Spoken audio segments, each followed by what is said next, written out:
readings, which are found in the bulletin. I have also provided an image that depicts our gospel reading. These are supports that can help us visualize today's teachings, follow along with the sermon, and that can make it easier to tune in for different types of learners. You can also find pencils in the pews to help you highlight or jot down notes as we work through today's message. And just a heads up, I will be asking if someone wants to reread something for us. So be ready. In this image and in the gospel, we see Jesus holding a woman's hand, healing her from an affliction that prevents her from standing upright. He heals her, but it causes a stir.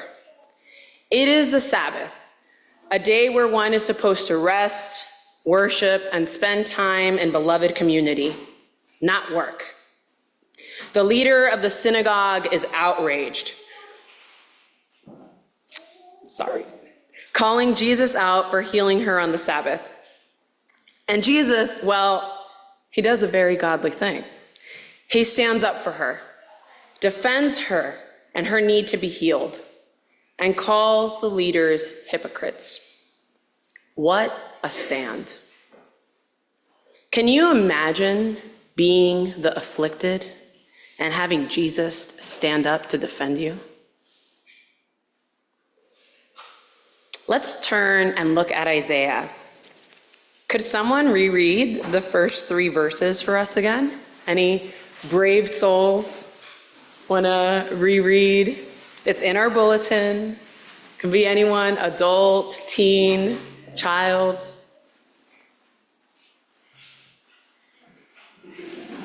Yes. Zach, yeah. You can stand up nice and loud. And you will call to the Lord, and the Lord will answer you.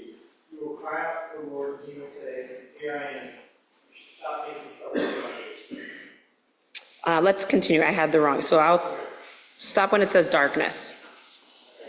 You should stop using cruel words and pointing your finger at others. You should feed those who are hungry. You should take care of the needs of those who are troubled.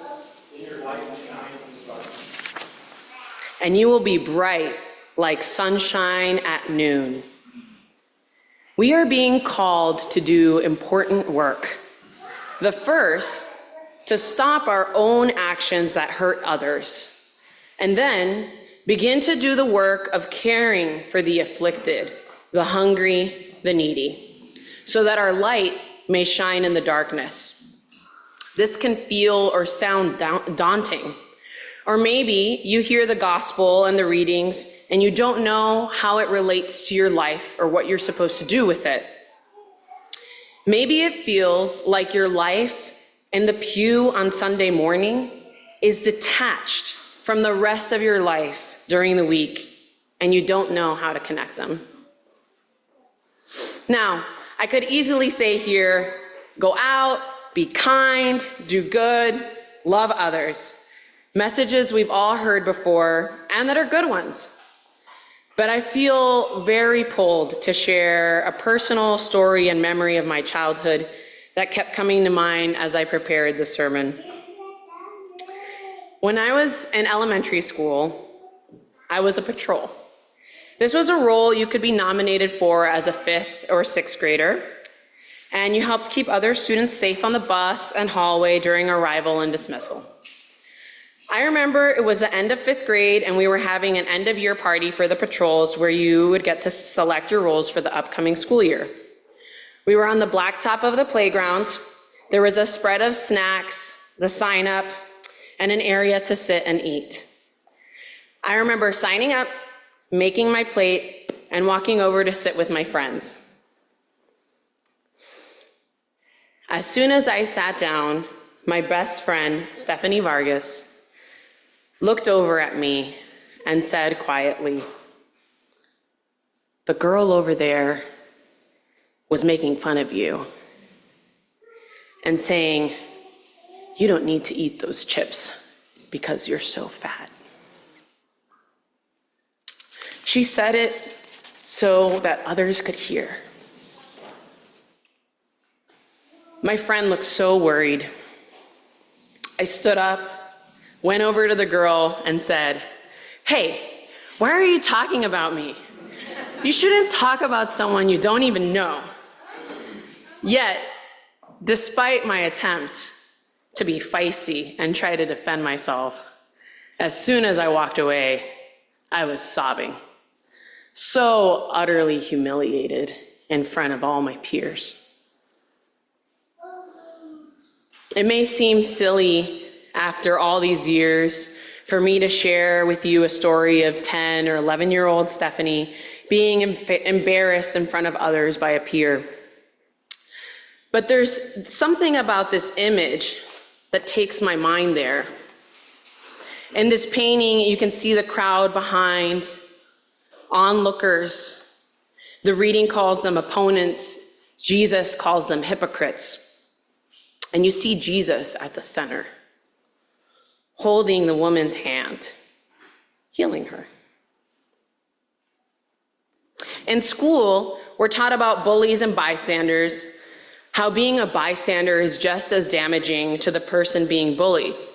But it takes so much courage to say something and do something to change the situation before you.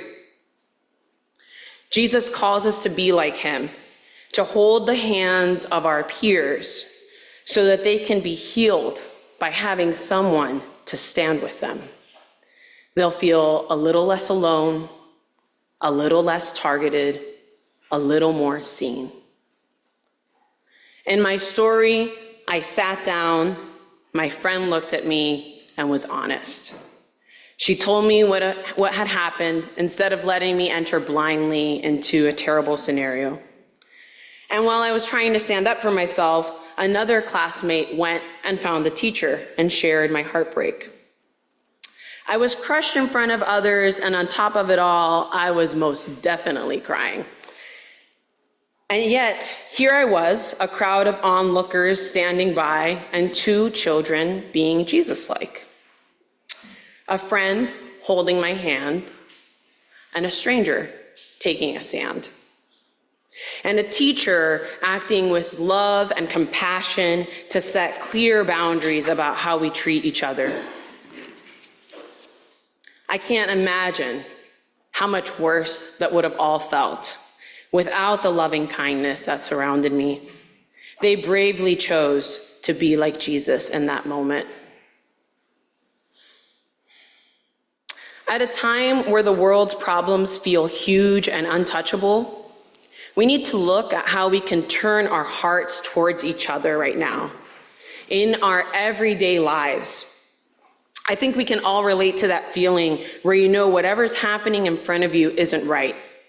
A coworker being left out of a lunch gathering, a peer being laughed at, colleagues gossiping about someone else, or creating norms that are exclusive and leave others out, like who has the latest Stanley color or the newest shoes.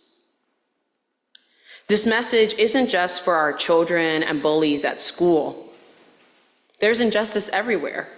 Our offices, the grocery store, within our families. No one wants to be an outcast, but it's in these moments where our silence, action, or inaction matters the most. This doesn't mean we have to get along with everyone or want to sit with everyone in the staff room or at the lunch table with every classmate. But it pushes us to think about the connection between our life here on Sunday mornings, and the rest of our lives. What if Jesus had said, "Woman, I'm sorry. Come back tomorrow. I can't heal you today." Just so he could fit in with the leaders of the synagogue. How devastating that would have been. I don't think she would have come back the following day. But rather, Jesus heals her. She is set free, and the crowd rejoices. It can be scary to take a stand, to say something. Isaiah tells us, "The Lord will guide you continually and satisfy your needs in parched places and make your bones strong.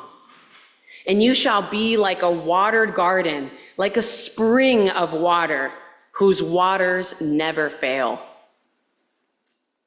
We are promised this beautiful image of how our souls will be filled if we lean in towards each other.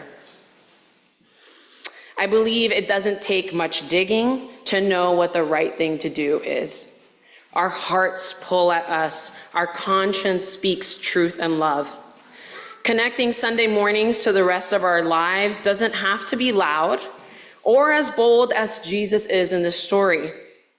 It can be inviting that colleague to join the group for lunch, listening attentively to those who tend to be ignored, a note for a lonely neighbor, a smile to a passerby, or as simple as looking up and away from your phone or your devices to see who might need a hand around you. So here we are. It's back to school Sunday. Some of us have already started school or teaching. Some of us are about to. Or if anything, we're making that transition from vacation time back into the office to a regular rhythm. And I wonder, how can we begin to practice healing each other, standing with each other, turning towards each other? How do we begin to practice heaven here on earth in our very real, routine lives? So, let's take a moment to draw or write an answer to this. So if you're a younger kid here, this is a moment to grab a crayon or a pencil and think about how you can go out and be kind and be like Jesus in our world. And adults, you're welcome to grab a pencil or think on this. And in a few moments, we'll be turning and talking to one another as part of our sermon time. And I'll give us a cue for when we'll come back together.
it's a very quiet share time. I'm like, wow. I'm like used to like the ruckus of kids sharing, you know? So just wanting to make sure everyone's had a chance to share with someone nearby. And thank you so much for sharing this time with me. Amen.